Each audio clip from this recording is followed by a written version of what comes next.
Hello one and all. Let us see the properties and theorems of Laplace transform in this video lecture. Properties and theorems of Laplace transform will begin with the amplitude scaling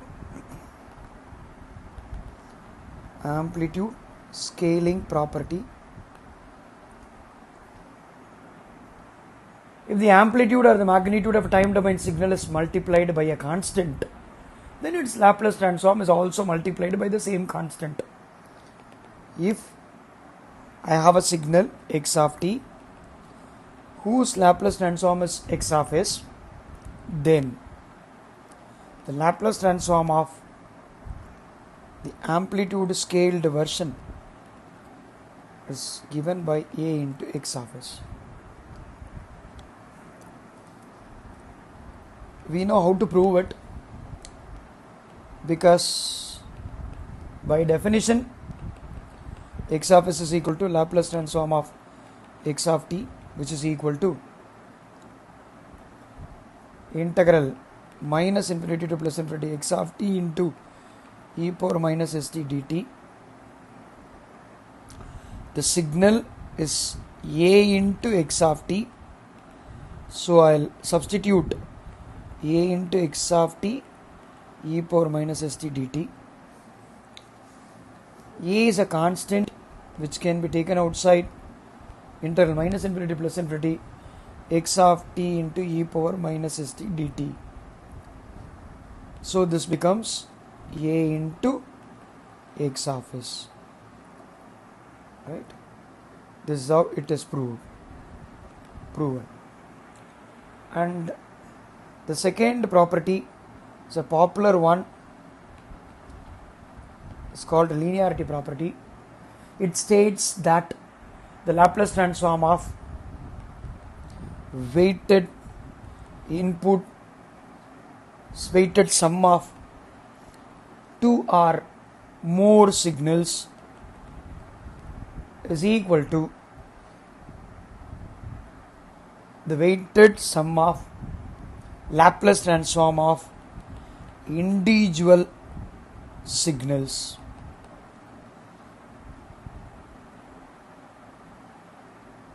Okay, for which I should have Laplace transform of x1 of t as x1 of s, and I should know already x2 of t is equal to x2 of s.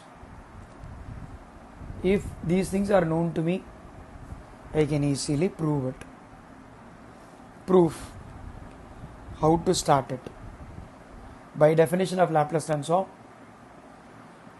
transform of any weighted sum of two or more signals will be equal to integral minus infinity plus infinity a1 times of x1 of t plus a2 times of x2 of t, and according to the formula e power minus st dt. When it is split into two separate integrals, x1 of t e power minus st dt, this is a2 into integral minus infinity plus infinity x2 of t e power minus st dt. We know that this refers to x1 of s separately, and this stands for x2 of s separately. So we shall look into little bit complex properties now. Time differentiation property. How to state it? Because the property states that if a causal signal is piecewise continuous, if a causal signal is piecewise continuous,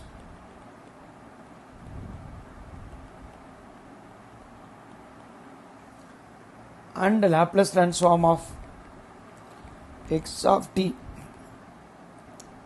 is equal to x of s, then Laplace transform of d by dt of x of t is equal to s into x of s. X of s is multiplied by s minus, if it exists, the initial value of the signal must be taken into account, because x of 0 is called the signal amplitude at t is equal to 0. Okay, let me prove it.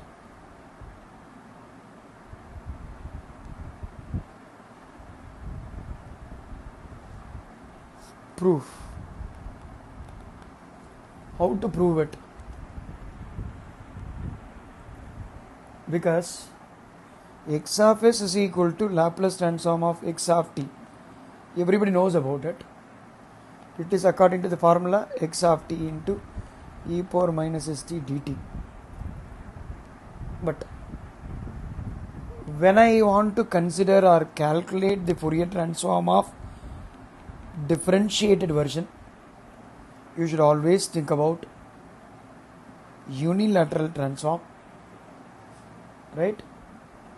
Causal signal, because it must be a causal signal, d by dt of x of t and then e power minus st dt. While proving this, we will request you to take e power minus st d by dt of x of t into dt. Why? Because if I look at the formula u into v, I can say u into integral v minus integral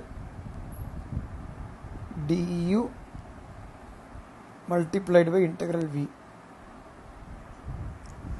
That way, u, if it is equal to e power minus st, v is equal to d by dt of x of t, right? I can simply substitute, because the integral is now, I'll again quote it, Laplace transform of d by dt of x of t, which is according to the formula for a causal signal e power minus st multiplied by u multiplied by d by dt of x of t dt. Agreed? Yes. So u into integral v, u is e power minus st, integral, already you have d by dt of x of t, so if I integrate it, it will become x of t alone, where the lower limit is 0 and upper limit is infinity, minus the next term, integral symbol 0 to infinity, whereas du, u is e power minus st, du minus s into e power minus st du, integral v, already v is considered to be d by dt of x of t, so obviously I'll write it here, v is equal to d by dt of x of t, so obviously integral will become x of t, okay, dt. Now you can see this by substitution of upper and lower limits, e power minus infinity, of course x of infinity will be available, minus e power 0, x of 0, upper and lower limits are satisfied, substituted, minus into minus will become plus, s is taken outside, and 0 to infinity. Now you can see that the formula reduced to x of t into e power minus st dt.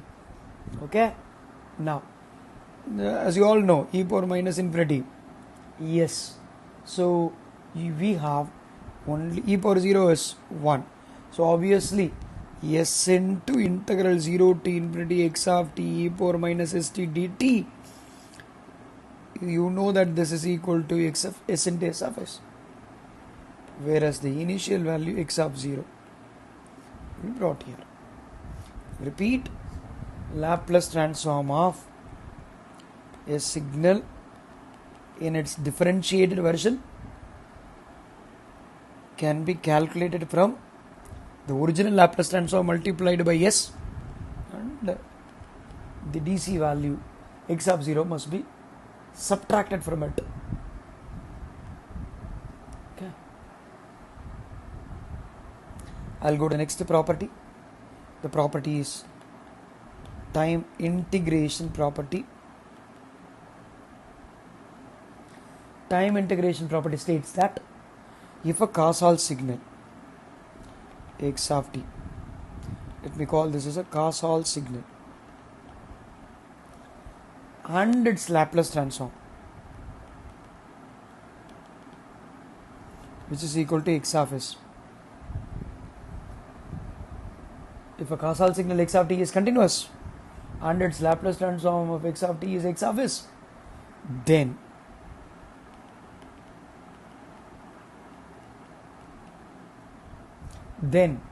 the Laplace transform of integrated version of the signal will be equal to x of s by s, and then another factor will come into picture there, integral x of t dt, where t is to be substituted as 0.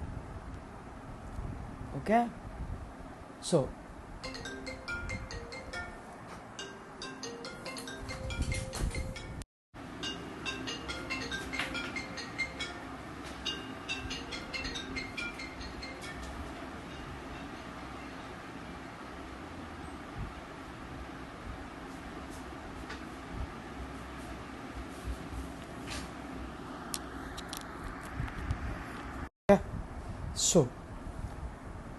how to prove this theorem? Proof of this theorem. By definition of Laplace transform, x of s is equal to Laplace transform of x of t, which is given by integral 0 to infinity x of t into e power minus st dt, and Laplace transform of originally the signal and its integrated form. So now you can find out that 0 to infinity, you will have one more integration, because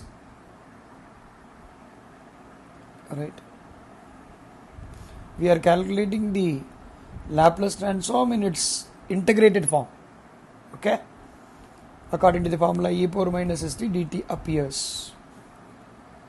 So let me take it as uv method, u into integral v minus integral du multiplied by integral v. Agreed? This must be available within integration. U, what is u? Integral x of t dt is called u. V, what do we assume? It is e power minus st. uv method. So Laplace transform of the signal in its integrated version is equal to, yes, how to do that? You will have lower limit, upper limit, that's all. Okay, the first u is to be taken, integral x of t dt, yes, right? The next one is e power minus st by minus s. Okay, lower limit is 0, upper limit is infinity, right? uv, u and integral v. Okay, u and integral v. V is this and integral v is e power minus st by minus s. You are getting it. The next term will be, what is the next term? Integral 0 to infinity x of t into e power minus st divided by minus s into dt. Okay, so let me find out. In the first one is integral x of t dt, u. Okay, where if I apply upper limit, t is to be replaced by infinity, and e power minus infinity, yes, of course, e power minus into infinity divided by minus s. Upper limit is substituted. The next one is take integral x of t dt and replace lower limit, t is equal to 0, and the next one e power minus st, e power minus 0 by minus s. Yes, the next term is ready. And at last one more term is there, 1 by s integral, because you can find out this part, 1 by s plus 1 by s x of t into e power minus st dt, 1 by s into x of t e power minus st dt. Lower limit is 0, upper limit is infinity. Now you can find out e power minus infinity is 0, so obviously you will get only one term. What is that term? The second term will appear, Okay, so plus 1 by s is available, and of course e power 0 is 1. Integral x of t dt is taken, in which I have to substitute t is equal to 0, s, and this part. What is this part? It is 1 by s into x of s, isn't it? So I can write this as x of s by s, right? Plus 1 by s into integral x of t dt, where I have to substitute t is equal to 0 while substituting in the lower limit. That's what is stated as Laplace transform of x of t if it is equal to x of s, and x of t is a causal signal and it is continuous, at least piecewise continuous, and you can find out the Laplace transform of Laplace transform of integrated version of x of t dt is given by x of s by s, and of course the integral x of t dt, where we have to substitute once t is equal to 0 and divide the result by s. Okay, thank you.